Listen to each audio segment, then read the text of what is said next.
July 27, 2025. A North Korean spearhead crosses the line, 60 T-90 tanks, armored personnel carriers, and thousands of troops in a lightning attack designed to tear apart the front. The trap began to work. Lure lanes, heat sensors, and crossfire turned order into chaos. Wait for the map replay to witness the single decision that sealed the battalion's fate. At 6:20 a.m., satellite imagery captures the column leaving the Russian base at Detsk. Orderly formations, tight spaces, steady rhythm of advance. The route points southeast.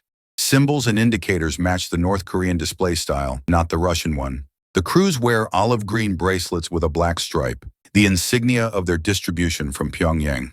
At 6:47, a single intelligence report changes the game in one word: participant. It's no longer just a Russian operation, but a direct North Korean entry into the war. For NATO, this is just a deniable theater, but it's a real variable on the Eastern Front. The vanguard opens the way. 80 suicide drones are programmed with corridors, altitudes, and thermal designators. The goal: to open gaps, force defenses to reveal themselves, and jam air systems. The swarm advances by seconds, turning chaos into advantage. 60 T-90 tanks equipped with bulldozers and side armor to cross obstacles. 40 armored personnel carriers with assault teams ready to land. Air defense and logistical support are in the rear. The tempo begins cautiously, then accelerates to maintain a coherent shock. More than 800 assault troops advance, assault groups, engineering teams, and anti-tank missiles, followed by thousands more to exploit any gap. Western analysts have estimated the buildup at $370 million in equipment, ammunition, and support, a huge cost for an economy under sanctions. This is not a passing raid, but a comprehensive, mechanized operation, North Korea's first declaration of foreign intervention. The goal is clear: to break the lines before noon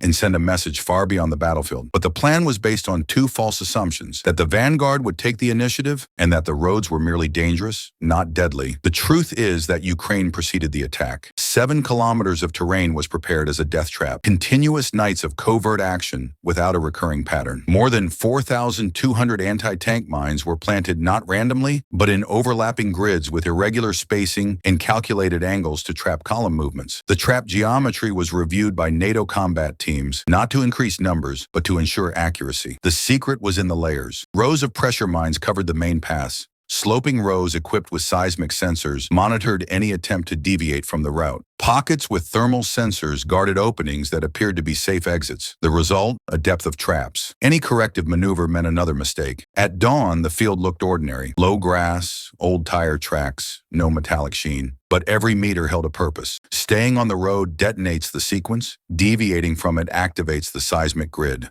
Stopping puts you under crossfire. 7:03. The first T-90 enters the invisible line. The explosion lifts the front of the tank and throws its turret 15 meters. A vehicle behind tries to veer toward the clean lane, but it rolls directly into the next grid. Only 4 minutes, 17 tanks neutralized. Communications collapse. The main route is littered with wreckage and damaged tanks, and the pace shifts to stationary targets. The second phase begins. 3 hidden positions open up. Ukrainian T-84 tanks rise from behind fortifications, ready and locked. From the left, 2 platoons deliver crossfire to the remaining T-90s. From the right, another platoon cuts off the retreat. A pincer plan is in place. 12 to 18 second firing windows, then a change of position before any response. In just 90 seconds, 9 more tanks are down. The sky turns into a fire mill. Air defense systems shoot down 47 of the 53 drones within 4 minutes. The rest hit ERA armor and do not penetrate. Electronic warfare confuses signals.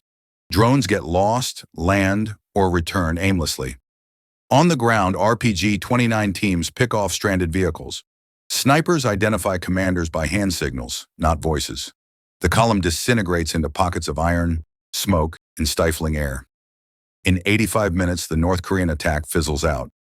42 armored vehicles destroyed, 14 abandoned, and more than 230 killed or captured. Pyongyang remains silent for 36 hours. No victory statements, no parade. Leaked reports of the trial of 3 generals. On the ground, Ukrainian forces complete the encirclement. Airborne units emerge from old Soviet tunnels, cut off escape routes, and secure crossing points. Documents seized from a burned-out command vehicle reveal operational plans for the next 72 hours. 4 regiments, axes of advance, supply windows, and fire priorities. The lesson is clear. Victory is not forged by chance. It is achieved on paper through engineering, discipline, and the integration of terrain, weapons, and timing. And for those who want to see how this logic plays out when a Russian division is pinned down in the open, the answer is in the following video. When the Abrams tanks open fire,